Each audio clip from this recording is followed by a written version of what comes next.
पड़ोसन बनी बहू। रानी अपने परिवार वालों के साथ काफी खुश थी, और आखिर वो खुश होते भी क्यों नहीं। उसके ससुराल वालों की सोच खुले विचारों वाली जो थी, पर अक्सर बाहर काम करने के चलते रानी न तो अपने पति को समय दे पाती और न ही अपने घर वालों को। ऐसे ही एक रात रानी अपना फोन बेड पर पटक कर अपने सर पर हाथ रखकर बैठ जाती है।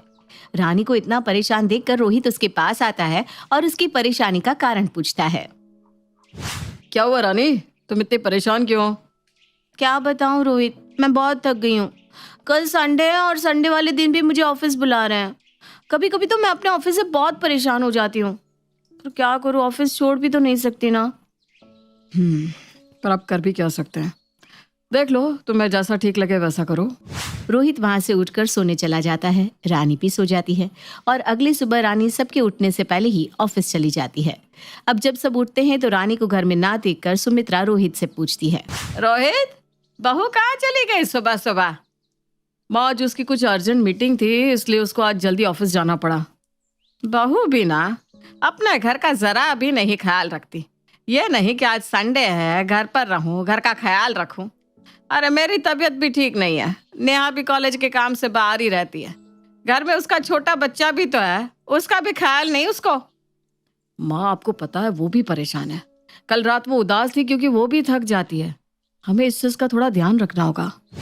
रोहित और सुमित्रा आपस में बात कर ही रहे थे, तभी उनके दरवाजे पर किसी की दस्तक होती है। जा बेटा, देख कौन आया है।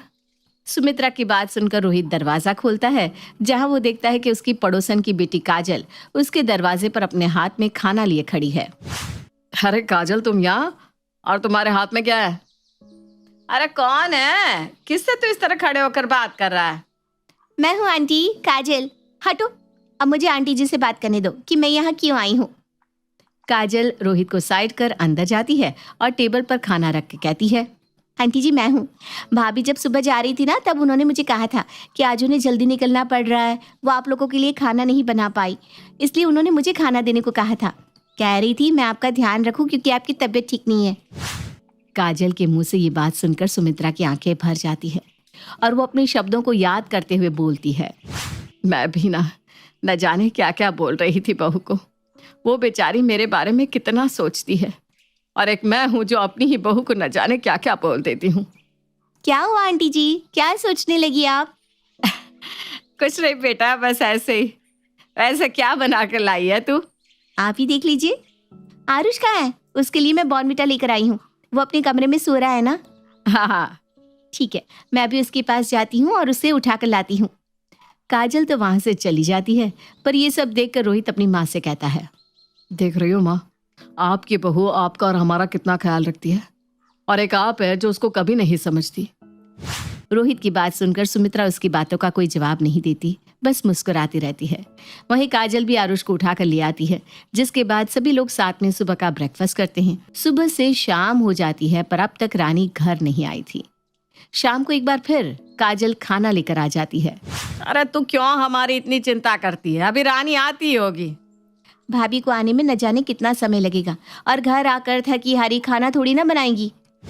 काजल की बात सुनकर अब सब शांत हो जाते हैं और खाना खाने लगते हैं। आज किसी को भी रानी का ख्याल नहीं आता। कुछ देर बाद काजल वहां से अपने घर चली जाती है और उसके जाते ही रानी आती है। काजल को अपने घर के बाहर देख रानी को कुछ समझ में नहीं आता। वो कोई रिएक्ट ना करते हुए घर के अंदर जाती है। रानी के हाथ में सामान रखा था। वो खुशी से अपने घर वालों को आवाज लगाती है। माँ जी, रोहित, आरुष, कहाँ हो आप? देखो आज मैं सबके लिए क्या लाई हूँ। रानी की आवाज सुनकर सभी बाहर आते हैं। रानी के हाथ में सामान देखकर रोहित पूछता है। रानी, ये तुम्हारे हाथ में क्या है? आज मैं लेट हो गई ना, तो मैंने सोचा क्यों ना मैं हम सबके लिए बाहर से कुछ लेकर आऊं। चलो आप सब डाइनिंग टेबल पर आ जाओ, मैं भी आप लोगों के लिए खाना निकालती हूँ। पर मम्मा, हमने तो खाना खा लिया। खाना खा लिया? पर कैसे? माँ जी की तबीयत खराब है। रोहित आप लोगों का ख्याल रख रहे हैं, तो फिर खाना बनाया किसने? काजल बुआ ने। क्या? काजल? पर वो यहाँ क्यों आई थी? मतलब मैंने तो उसको सुबह और दोपहर का खाना देने को कहा था, लेकिन वो रात को क्यों आ गई?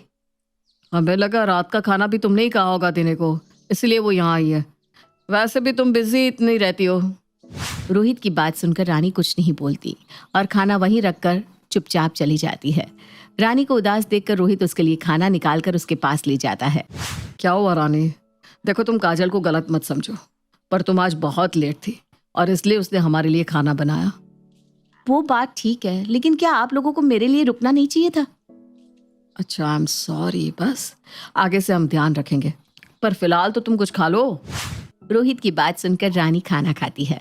रोहित और रानी आपस में बात कर रहे थे, तभी वहां आरुष आता है और अपनी माँ से कहता है, मम्मा, कल स्कूल में पीटीएम है। पीटीएम में मम्मी पापा का आना जरूरी है। हाँ बेटा, हम जरूर आएंगे। अभी रात ज्यादा हो रही है ना, एक काम करो, आप अपने कमरे में जाओ और सो जाओ। मम्मा, आप आओगी ना? आरुष की बात सुनकर रानी रोहित का चेहरा देखने लगती है और आरुष को हाँ में जवाब देकर उसको उसके कमरे में भेज देती है। अब अगले दिन फिर रानी जल्दी जल्दी ऑफिस के लिए निकल जाती है। रानी अपने घर को, अपने बेटे को और अपने पति को जरा भी समय नहीं दे पा रही थी और आज तो उसके बेटे की पेरेंट्स मीटिंग भी थी, इसलिए वो अपने बॉस के पास जाती है हाफ डे लेने के लिए, पर उसका बॉस उसे हाफ डे देने से साफ मना कर देता है। वहीं आरुष अपनी माँ की राह देखता रहता है, पर रानी नहीं आती। तभी काजल वहां साड़ी पहन कर आती है। रोहित, आज भी भाभी नहीं आई। अगर तुम बुरा ना मानो तो क्या मैं आरुष की पीटीएम में आऊँ, उसकी बुआ बनकर? वैसे भी यहाँ नेहा नहीं है, आंटी बीमार है, तो क्या मैं... काजल की बात सुनकर रोहित उसको हाँ कर देता है और आरुष की पेरेंट्स मीटिंग को अटेंड करता है। शाम को जब रानी घर आती है तब, आई एम सो सॉरी बच्चा, मुझे छुट्टी नहीं मिली। मैंने बात की थी सर से, बट मम्मा, मुझे आपसे बात ही नहीं करनी। आरुष वहां से चला जाता है और रानी रोहित की तरफ देखने लगती है। रोहित, सच में मैं आना चाहती थी, पर बस करो रानी, कोई बात नहीं, तुम्हारी जगह काजल ने अटेंड कर ली मीटिंग। रोहित, मैं ये क्या देख रही हूँ? मतलब मैं ऑफिस में बिजी क्या हुई, काजल का आना जाना कुछ ज्यादा ही नहीं हो गया? हर चीज में काजल। अरे तो क्या हो गया? अब तुम अपने बच्चे को टाइम नहीं दे रही, इसमें हमारी तो गलती नहीं है ना? रोहित भी आज रानी से गुस्से में बात करके वहां से चला जाता है। इस बात से परेशान रानी भी उदास हो जाती है और अब वो काजल के बारे में कुछ ज्यादा ही सोचने लगती है। अगली सुबह रानी जब अपने ऑफिस जा रही थी तो उससे पहले वो काजल से मिलती है। आइए ना, बैठिए। नहीं काजल, मैं बैठने नहीं बल्कि तुम्हें कुछ समझाने आई हूँ। थैंक यू, तुम इतना ख्याल रख रही हो, पर अब से तुम मेरे घर के मामले में मत आओ। मतलब अब मेरे घर में मत आना, चाहे कुछ भी हो जाए। मैं अपनी फैमिली को देख लूंगी, समझी? काजल कुछ नहीं समझ पाती। वहीं रानी भी अपनी बात बोलकर चली जाती है और परेशान होकर ऑफिस में हेड डाउन करके लेट जाती है। सपने में काजल रानी के मना करने के बाद भी रानी के घर जाती है और सबका ख्याल रखती है। उसका ऐसा नेचर देखकर सुमित्रा उससे कहती है, काजल, सच में तू बहुत अच्छी है। और एक मेरी बहू को देख, वो इतनी बिजी है, होश और हवास ही नहीं है अपने घर का। पता नहीं क्यों मैंने अपने बेटे की शादी उससे करा दी। मुझे तो तुझे अपनी बहू बनाना चाहिए था, पर कोई बात नहीं, वो कौन सा घर में रहती है, आज से तू ही मेरी बहू है। नहीं नहीं नहीं, काजल मेरी जगह नहीं ले सकती, मैं आपकी बहू हूँ माँ जी। नहीं नहीं नहीं नहीं नहीं, काजल नहीं। रानी चिल्ला रही होती है, तभी उसके चेहरे पर पानी आता है और वो सपने से बाहर आती है। रानी अब एक झटके से उठ जाती है और अपने आसपास देखने लगती है। क्या हुआ रानी, ये ऑफिस है, क्या सोच रही है तू, क्यों चिल्ला रही है? सॉरी, वो मैं थोड़ी परेशान हूँ। ऑफिस में हलचल देख रानी का बॉस उसके पास आता है और उसे अपने कैबिन में बुला लेता है। रानी, आई थिंक तुम्हें रेस्ट की जरूरत है, इसलिए तुम लीव पर जा सकती हो। अपने बॉस की बात सुनकर रानी खुश हो जाती है और वो 1 महीने का लीव लेकर अपने फैमिली के साथ टाइम स्पेंड करती है। इस तरह से अब रानी अपने परिवार को टाइम देती है। मेरी शादी हो रही है। माँ, मैं तो आपसे दूर हो जाऊंगी। कैसे रहूंगी दूर माँ? तो दुखी हो रही है या खुश हो रही है? दूर जाने की खुशी है या गम, पता ही नहीं चलता। फिर बोले तुम मेरी बेटी को? अरे बेचारी हंसती ही तो है, अब बच्चा हंस रहा है तो भी दिक्कत। अरे बच्चा क्यों हंस रहा है, कहाँ हंस रहा है, ये भी तो देख लिया करो। बस बच्चे की हंसी में कुर्बान हो रहे हो। अब माँ तो सारा दिन बेटी के साथ रहती है। अब वो जानती है कि बेटी के हंसने का कारण क्या होता है, कब होता है और क्यों क्यों होता है। फिर वो दिन भी आ जाता है जब बेटी हंसों की विदाई हो रही थी माँ रो रही थी, सास समझा रही थी, लेकिन बेटी चिंता ना करें बहन जी, आपकी बेटी हमारी बेटी जैसी ही है। हम पूरा ख्याल रखेंगे, रोइए मत समधन जी। माँ आप ना अपना ख्याल रखना। और मेरी याद आए ना तो ऐसे ही रो लेना माँ, जैसे मैं रो रही हूँ। अरे बेटा, माँ रो रही है तू हंस रही है। माँ ना मेरा बेटा लाखों में एक है, लेकिन माँ से बिछड़ने का दर्द थोड़ा तो होना ही चाहिए ना। वो रो रही है बहन जी, बस थोड़ी अदा अलग है उसकी। वो तो ठीक है भाई साहब, लेकिन क्या बहू ऐसे ही हंसते हुए रोती है? बस समझ लीजिए कि आप लोगों के घर से आज से रोना धोना खत्म। मेरी बेटी हमेशा हंसेगी, दुख में भी और सुख में भी। और जहाँ बहू बेटी हंसती है वो घर स्वर्ग बनना तो तय है। हाँ जी, और घर वाले स्वर्गवासी। चलो अब तो हो लिया ब्याह, कोई कुछ नहीं कर सकता। तो हमारी हंसा बहू आ जाती है ससुराल, मायके से यहाँ आने के बाद। बहू, ओ बहू, वो कल घर में सब मोहल्ला तुझे देखने आएगा तो तैयार रहना। जी माँ जी, अब तो शगन में पैसे भी मिलेंगे। क्यों? जरूर जरूर, मैं तो तैयार हो जाऊंगी पक्का। तो शगुन के लिए अगले दिन बहू टिप टॉप से तैयार हो जाती है। तो आ जाती है आसपास की सारी बुढ़िया बहू के दर्शन करने के लिए। वही बहू, एक से बढ़कर एक बुढ़िया की रेंज है माँ जी आप लोगों के मोहल्ले में। कोई हम लोगों की उम्र का नहीं है क्या?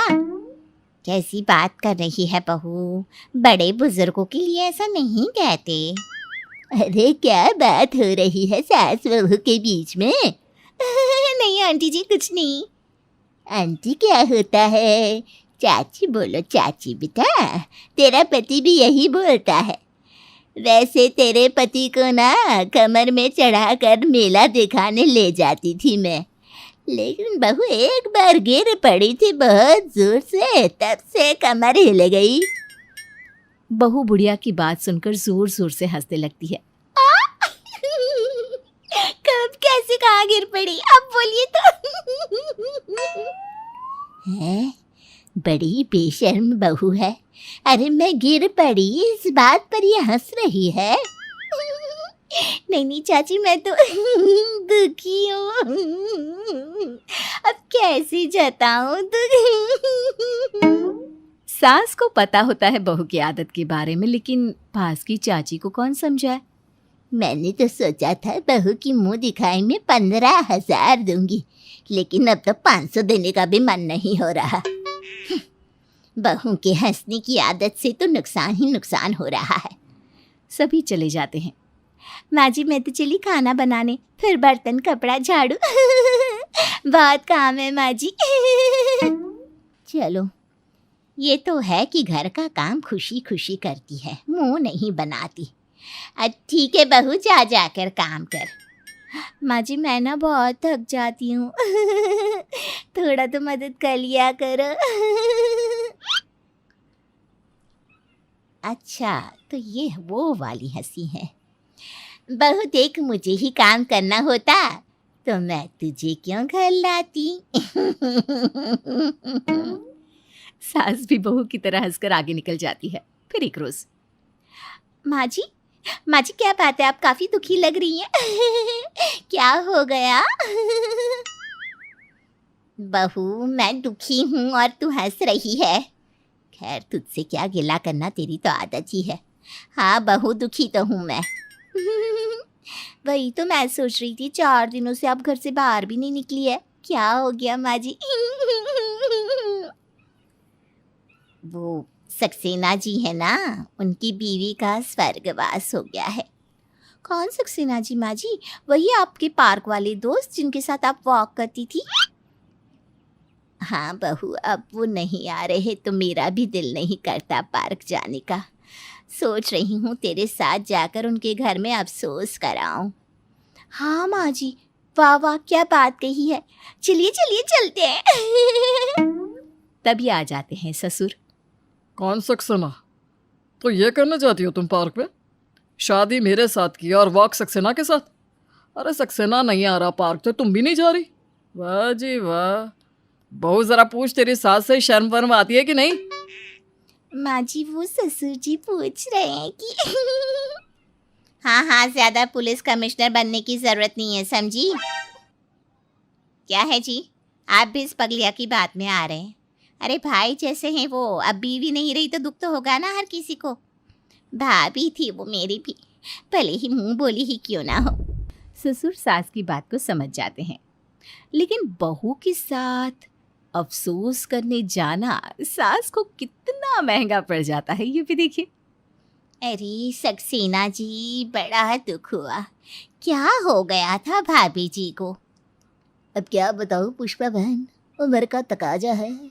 जाना लिखा था तो साथ छोड़ गई। सास सक्सेना को रोता देखकर उसकी पीठ पर हाथ रख देती है। अरे भैया शांत हो जाइए, शांत हो जाइए। जो भाग्य में लिखा है वो तो होना ही है, क्यों? बस ये बोलना ही था कि बहू हो जाती है शुरू। आपकी बीवी क्या गई, मेरी सास ने तो वॉक करना भी बंद कर दिया। आपको अकेलेपन की पड़ी है, यहाँ मेरी सास सिंगल से फिर डबल हो गई। और पता है आज पापा जी को क्या लगा? अरे चुप हो जा बहू, चुप हो जा। उनकी बीवी नहीं रही है, दुखी है वो। क्या माँ जी, देखिए ना मुझे भी तो दुखी है ना।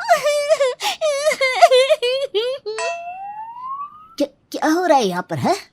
बहन जी तुम अपनी बहू को लेकर निकलो यहाँ से। ये ना हो कि मुझे तुम्हें यहाँ से धक्के देकर निकालना पड़े। मेरी बीवी नहीं रही और तुम लोगों को मजाक सूझ रहा है। अरे निकलो यहाँ से। सास बेचारी बहू को लेकर रिश्ते सुधारने गई थी, लेकिन बहू ऐसी निकली कि खैर घर आकर सास बहू को खूब झाड़ती है। इतना बोलती है कि मैं अब ना इस घर में नहीं रह सकती, मैं जा रही हूँ। अरे पर हुआ क्या बताओगी? देखो वो माँ के मुंह बोले भाई हैं और तुमने क्या कर दिया? किसी की मौत पर हंसी उड़ाना सही नहीं है ना। मैं नहीं रहना चाहती अब। प्लीज़ मुझे मेरे मम्मी पापा के घर भेज दीजिए थोड़े दिनों के लिए। पति देखता है कि हर बात पर हंसने वाली उसकी बीवी अचानक से शांत कैसे हो गई। अच्छा ठीक है हंसा, थोड़े दिनों के लिए चली जा तू। जब ठीक लगे तो वापस आ जाना। हंसा मायके जा रही होती है, वो सास के पैर छूती है। हाँ हाँ निकलो, अभी निकलो। ऐसी बहू तो भगवान किसी को ना दे। माँ बस करना, देख वो कैसे जा रही है। बेचारी कल से एक बार भी हंसी नहीं है। अरे ना हंसी, मैं तो कहती हूँ जीवन भर रोए ये। निकाल इसे घर से बाहर। बहू बाहर चली जाती है, मायके की बस पकड़ती है। अकेले ही मायके भी पहुंच जाती है। देखकर माँ कहती है, मेरी बेटी आई है। अरे बेटा दामाद जी कहाँ है? बेटी कुछ नहीं बोलती, वो सीधे अपने कमरे में चली जाती है। अरे मैंने तो हंसती खेलती बेटी भेजी थी, ये क्या कर दिया इन लोगों ने। देखो लग गई ना नजर मेरी बेटी को। बेटी खाने के टेबल पर आती है, खाना खाती है और सीधा रूम में। बात करिए जी दामाद जी से। बच्चों से बात क्या करना, सीधे इसके सास को ही फ़ोन करता हूँ। नहीं आज नहीं, 2-4 दिन बाद करना, तब तक हम भी सोच लेते हैं। उधर ससुराल में पति भी शांत हो जाता है। वो भी घर में शांति से खाता पीता और किसी से बात किए बिना अपने कमरे में चला जाता। कैसा सा घर हो गया है बहू के जाने के बाद, जैसे मनहूसियत ही फैल गई है। भगवान, बहू के बिना घर कैसा लग रहा है। बहुत याद आती है बहू की। 2-4 दिन बाद सास बहू को लेने उसके मायके पहुंच जाती है। बहू सास को देखकर उनके गले लग जाती है। माँ जी मुझे माफ़ कर दीजिए, मैं कभी भी अब नहीं हंसूंगी।